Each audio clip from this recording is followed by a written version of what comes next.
नारी कहते हैं कि सेकेंड लाइन सिटीजन, लेकिन मैं कहता हूँ, हम सब कहते हैं, हम सब जानते हैं कि नारी नॉर्थ का द्वार नहीं है, वो स्वर्ग का द्वार है। इसी बात को ये संस्था ने प्रमाण कर दिया। ये संस्था का जो भी चीफ होते हैं, चाहे सेंटर हो, चाहे गीत पाठशाला हो, चाहे सारा विश्व में जितने भी सेंटर्स है, उसका लीडर होते हैं महिलाएं और बहनें। शक्ति के बिना शिव अधूरा है, क्योंकि शिव और शक्ति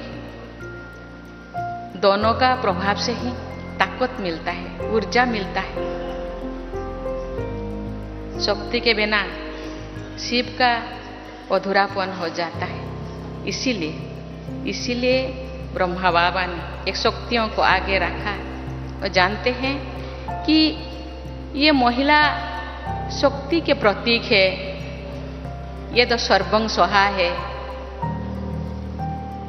सुख, शांति, आनंद और प्रेम का ये जीता जागता ये मिसाल है। कोई बोलने से, कहाँ किताबों में लिखने से वो चीज तो बदल नहीं जाएगा,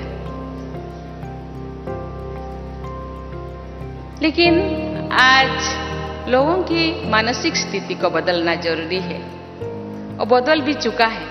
आज चारों तरफ ये है, भारत में ही है नहीं, सारे विश्व में कहते हैं महिलाओं को आगे लाना होगा। वो समझते हैं आज नेगेटिविटी इतने बढ़ने का एक ही, मुझे बहुत सारे कारणों से एक ऐसे रीजन है, क्योंकि हम लोग महिलाओं को नेग्लेक्ट करते हैं। महिलाएं आगे आना चाहिए। आज चारों तरफ आरक्षण के लिए नारा लग रहा है। पॉलिटिक्स में आरक्षण, नौकरियों में आरक्षण और हर चीज में आरक्षण चाहिए महिलाओं को। लेकिन मैं जानती हूँ महिला के अंदर इतना पोटेंशियलिटीज है। आज हम देखेंगे तो हर जगह, अभी बॉर्डर सिक्योरिटी में भी वो ऐसा काम करते हैं जो भाई लोग नहीं कर पाते।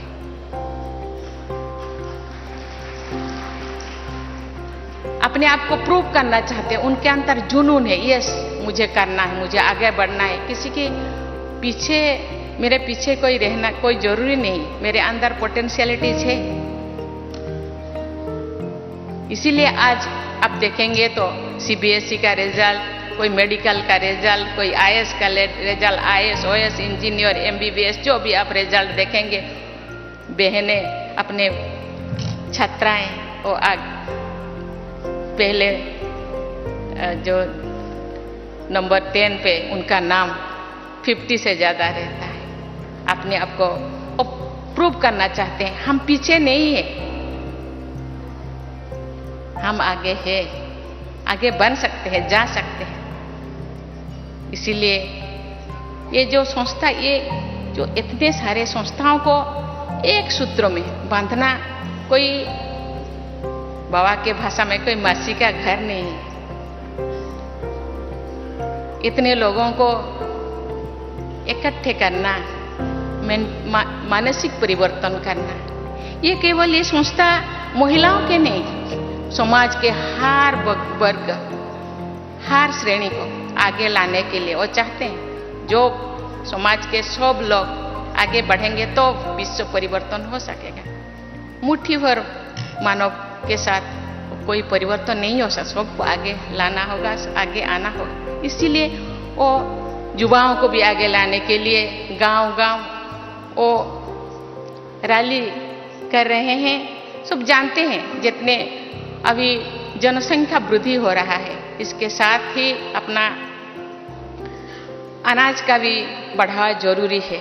इसीलिए लोग रासायनिक सार का खाद का यूज करते हैं, लेकिन देखा गया है कि रासायनिक सार यूज करते बाद तो हम शारीरिक रूप से इतने नया नया बीमारी आ रहा है। इसीलिए ये संस्था ने जैविक सार, ऑर्गेनिक सार यूज करके वो गांव-गांव किसानों के अंदर ये बात को फैला रहा है।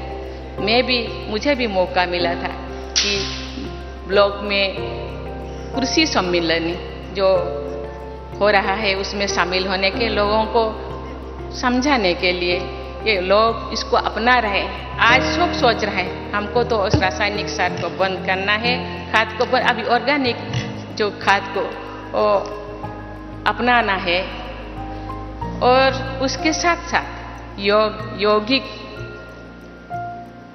व्यवस्था को भी उपयोग करना है। भाई और बहनों, आज सारे विश्व में स्वच्छता का अभियान चल रहा है। स्वच्छता, बाह्य स्वच्छता की, लेकिन ये संस्था का नंबर 1 मुद्दा तो है स्वच्छता और पवित्रता। ये पहले से ही है। ये केवल बाह्य स्वच्छता नहीं है, वो आंतरिक स्वच्छता, मन, वचन, कर्मणा में स्वच्छता, दृष्टि, वृत्ति, कृति में स्वच्छता, चाल चलन, चेहरा में स्वच्छता, कथनी और करनी में समन्वयता, समरसता, ये तो उनका मुद्दा है, ये संस्था का मुद्दा है। हम जब गांव जाएंगे तो बाह्य स्वच्छता के, एटमॉस्फेयर के स्वच्छता के साथ साथ अपने अंदर के स्वच्छता के बारे में भी लोगों को समझाना है। स्वच्छता तो अंदर ही ज्यादा है। इस स्वच्छता को मिटाने के लिए ये संस्था इतने दिनों से काम कर रहे हैं। मुझे पता है छोटे छोटे गांव से लेकर छोटे बड़े शहरों तक बहनें गांव-गांव जाके कैसे लोगों को समझाते हैं और उनके मानविकता को जो घट गया है उसको फिर पुनर्स्थापन करने के लिए, पुनर्स्थापित करने के लिए वो कितने मेहनत करते हैं। जो लोग इस यही संस्था से जुड़े हैं वो लोग तो परिवर्तन हो गए हैं। यही संस्था से ज्यादा लोग कैसे जुड़े, इसीलिए हम सबको प्रयास करना होगा। हम गांव जाएंगे ऐसे तो, क्योंकि ये युग एडवर्टाइजमेंट की युग है। आज तो सिनेमा वाले भी प्रमोट करते हैं, क्योंकि लोगों के पास जाने से ही ये सोचते हैं ये तो इतने व्हाइट ड्रेस, इतने परहेज, खान पैन ओ परहेज है, इसीलिए लोग डांटते हैं। लेकिन हम जाएंगे, लेकिन उनको समझाएंगे कि नहीं, बहुत सहजता से, बहुत आसानी से हम इसी संस्था से जुड़ सकते हैं और इसी संस्था के जितने भी श्रीमत है उसको हम फॉलो कर सकते हैं। इनका जो इस संस्था के जो मकसद है, ये मकसद, ये लक्ष्य जो बेहतर समाज की स्थापना, मुझे लगता है हम इसी तरह प्रयास करते रहेंगे तो वो दिन दूर नहीं कि ये समाज में जरूर बदलाव आएगा। महात्मा गांधी जी का सपने राम राज्य जरूर लौटेगा। इसके लिए हम सबको बहनें तो प्रयास कर रहे हैं, जो गृहस्थी है उनको भी प्रयास करना होगा। कहते हैं कि example is better than advice. अपने आप को एग्जाम्पल बनाना है। यस, हम कर सकते हैं। हम महाकाश पे जा सकते हैं, मिट्टी के अंदर जा सकते हैं, पानी के गहराई में जा सकते हैं। तो इतना सारा, इतने थोड़ा से काम हम नहीं कर सकते। मैं जो सेंटर से बिलोंगिंग करती हूँ, वहाँ एक बार मुझे बहन जी ने बोली, दीदी आप थोड़ा गाना गाइए। मुझे तो गाना नहीं आ रहा है, तो मैंने मुझे हिंदी गाना मुझे याद आ गया, जो खिल सके ना ओ फूल हम है, तुम्हारी चरणों के धूल हम है, दया की दृष्टि सदा ही रखना, तुम्हें हो माता पिता तुम्हें। बहन जी ने बोले, दीदी आप तो बाबा कहते हैं, बच्चे आप चरणों के धूल नहीं है, आप मेरे दिल के धड़कन है, आप तो आंखों के तारा है, आप तो मेरे दुलारी है, आप तो राजा है, राजा बेटा है। दया की दृष्टि नहीं, माता पिता अपने बच्चों को दया नहीं करते हो तो अधिकार से, अपना अधिकार है, मेरे जो पूछे वो तुम्हारे है, मेरे जो पूछे वो तुम्हारा है, उसको दया की कोई जरूरत नहीं। लेकिन जो बच्चे जो बिगड़ जाते हैं, माता पिता भी थोड़ा गुस्सा करते हैं, आपको कुछ भी नहीं मिलेगा, एक फूटी कौड़ी नहीं मिलेगा, लेकिन फिर भी मिल जाता है, क्योंकि हम सब लीगल हेयर है ना, बाबा का लीगल हेयर है। बाबा का जो कुछ है, बाबा में जो गुण है, जो क्वालिटी है, हम में भी वही क्वालिटी है, लेकिन उस क्वालिटी को पहचानना चाहिए और खुद उसको प्रयोग करने के साथ साथ दूसरों को भी। बाप कहते हैं, आप जो कर रहे हैं ना, दूसरे आपको जो फॉलोअर्स है, दूसरे भी वही करते हैं, इसीलिए आपको भी चाल चलन चेहरा में शुद्धता आना चाहिए, आपका वृत्ति में शुद्धता आना चाहिए, तो आपका फॉलोअर्स में भी आपके जो करते हैं वो जरूर करेंगे और विश्व का परिवर्तन जरूर होगा। इसके लिए हम सबको मेहनत करना पड़ेगा, ज़्यादा मेहनत की जरूरत नहीं है, सोच को थोड़ा बदलना पड़ेगा। हम अपने आप को जितने भी नकारात्मक सोच है उसको बदलकर सकारात्मक सोच लाएंगे और बाबा के श्रीमत में चलेंगे।